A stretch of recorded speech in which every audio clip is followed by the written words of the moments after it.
नमस्ते, मैं doctor Mukhopadhyay, shoulder and sports injury specialist with सक्षम ऑर्थोपेडिक्स। चलिए बात करते हैं रोटेटर कफ इंजरीज के बारे में, शोल्डर इंजरीज के बारे में। रोटेटर कफ इंजरीज में बहुत सारे ऐसे पेशेंट्स आते हैं जिनके मन में डाउट होता है, डाउट बोल लीजिए या मिसकंसेप्शन बोल लीजिए कि उन्होंने कहीं से अपने फ्रेंड सर्कल में, अपने फैमिली में या फिर शायद अपने ही फैमिली डॉक्टर से सुना हो कि शोल्डर की सर्जरी कभी मत कराना, शोल्डर की सर्जरी कराने से शोल्डर पूरी तरीके से खराब हो जाता है।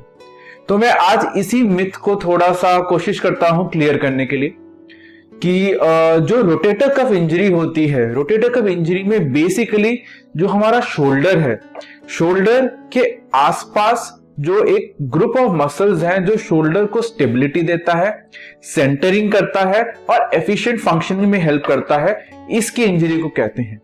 अगर रोटेटर कफ मसल्स में केवल सूजन है या स्ट्रेन आ गया है या किसी कारण से थोड़े फ्रिक्शन से, माइनर से छोटे मोटे एब्रेजन्स हैं, तो ऐसे केसेस में यूजुअली आपको कोई भी डॉक्टर सर्जरी नहीं रेकमेंड करेगा और सर्जरी की जरूरत भी नहीं है। इन पेशेंट्स में यूजुअली हम एक्सरसाइजेस, थोड़ी बहुत मेडिसिन, बहुत रेयर केसेस में शायद शोल्डर में इंजेक्शन रेकमेंड करें जिससे कि ये सूजन हील हो जाता है, पेन रिलीफ हो जाता है, मूवमेंट आ जाता है। बात आती है कि डॉक्टर आपको सर्जरी कब रेकमेंड कर रहा है, हम उस बारे में बात करते हैं और उसके अराउंड मिथ्स को क्लियर करते हैं। जब ये रोटेटर कफ के 4 मसल्स में से कोई भी एक मसल या 2 मसल या 3 या चारों मसल कंप्लीटली अपनी अटैचमेंट से टूट गया है, ये कैसे टूट सकता है?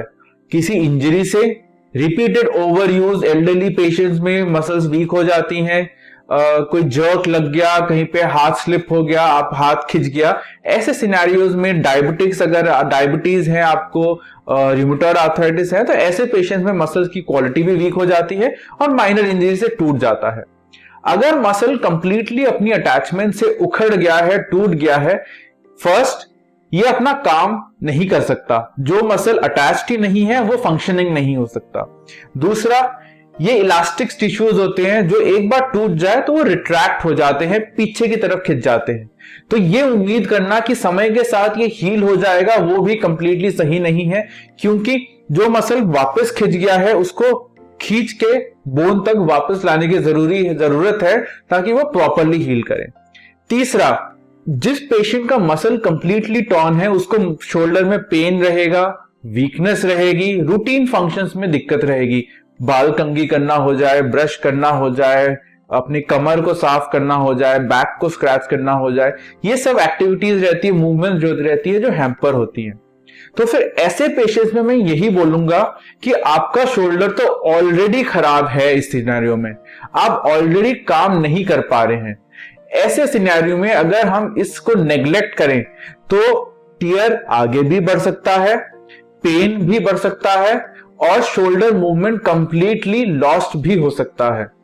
अगर आपको ऐसे टियर में किसी सर्जन ने बोला है, किसी शोल्डर सर्जन ने बोला है कि रिपेयर की जरूरत है, तो मेरा यह मानना है कि आपको उस शोल्डर सर्जन की बात मान लेनी चाहिए। मैं अपनी बात नहीं कर रहा, मैं किसी भी शोल्डर सर्जन की बात कर रहा हूं।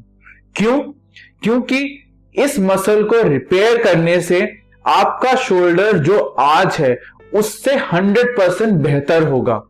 यह मानना कि शोल्डर की सर्जरी से शोल्डर बिल्कुल ही खराब हो जाएगा, गलत है। रिपेयर करने से मसल वापस से काम करेगा, बायोमैकेनिक्स ठीक होएंगी, पेन स्टिमुलस जाएगा, डेफिनेटली एक्सरसाइजेस की जरूरत है। अगर आप इस उम्मीद से सर्जरी कराते हैं कि आज सर्जरी कराई एंड कल मैं 100% ठीक हो जाऊंगा, वो गलत है। शोल्डर सर्जरी में पेन भी होता है और एक्सरसाइजेस की भी जरूरत होती है। पेन शोल्डर सर्जरी के बाद एक्सरसाइजेस के साथ ही ठीक होता है, जैसे जैसे मसल्स में स्ट्रेंथ वापस आती है, and this could take good 8 months और लॉन्गर। तो हमें इस माइंडसेट के साथ सर्जरी में जाना चाहिए कि हमें इतना समय तो रेगुलर एक्सरसाइजेस को देना ही पड़ेगा अगर हमें फुल रिकवरी चाहिए। तो जो मिसकंसेप्शन है, जो मिथ है कि शोल्डर सर्जरी से शोल्डर खराब हो जाता है, ये कहां से आया? सबसे पहले तो ये उन लोगों से आया जो या तो शोल्डर सर्जन नहीं है या फिर डॉक्टर ही नहीं है। आप अपने यार दोस्तों में बात करते हैं, फैमिलीज में बात करते हैं, और कई बार family members without any knowledge ऐसे ही बोल देते हैं कि सर्जरी मत कराना। आप उनसे पूछे कि उनको इस बारे में कितनी नॉलेज है, क्या उन्होंने शोल्डर की सर्जरी कराई है? अगर शोल्डर की सर्जरी कराई है तो किससे कराई है? क्या एक स्पेशलिस्ट शोल्डर सर्जन से कराई है या जनरल किसी ऑर्थोपेडिक सर्जन से कराई है?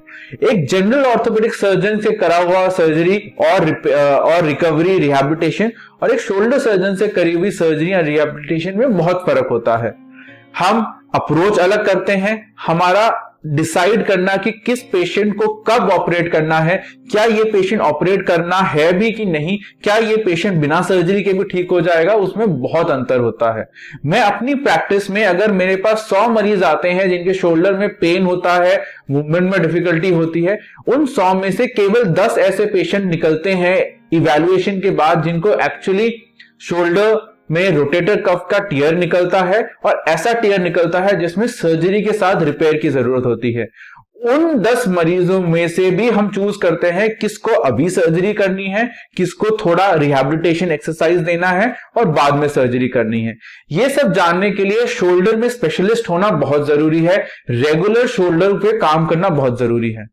तो अपने फैमिली मेंबर्स की बात मत मानिए, एक्सपर्ट से पूछिए, और rather than going to a general physician, general orthopedician, go to a shoulder specialist who will be able to give you a guided insight into your shoulder condition। वो आपकी shoulder condition को individualise करके ये बता पाएगा कि ये बिना सर्जरी के ठीक होगा या सर्जरी के साथ ठीक होगा, और अगर सर्जरी के साथ ठीक होगा तो कितने समय की एक्सरसाइज चाहिए होगी।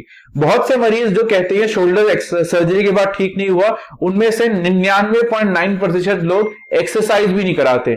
उनको इनफैक्ट डॉक्टर ही नहीं बताता कि एक्सरसाइज की जरूरत है, उनको लगता है सर्जरी हो गई, कल में ठीक हो गया। ऐसा नहीं होता, यह सबसे बड़ा मिथ है।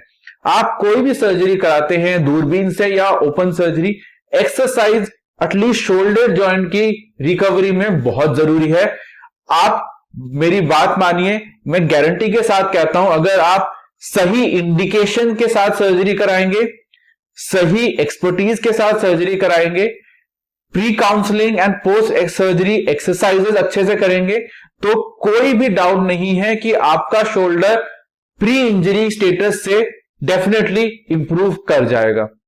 अगर आपको शोल्डर रिलेटेड और कोई डाउट्स है, कोई मिथ्स है, कोई मिसकंसेप्शंस हैं जो आप क्लियर कराना चाहते हैं, रोटेटर कफ के साथ हो, शोल्डर आर्थराइटिस के साथ हो, रिकरेंट डिसलोकेशन शोल्डर के साथ हो, प्लीज आप मुझे अप्रोच करिए, मेरे चैनल को सब्सक्राइब करिए, एंड कोई भी डाउट हो मुझे पोस्ट करिए। I will definitely try to clear all doubts surrounding shoulder surgeries. Thank you.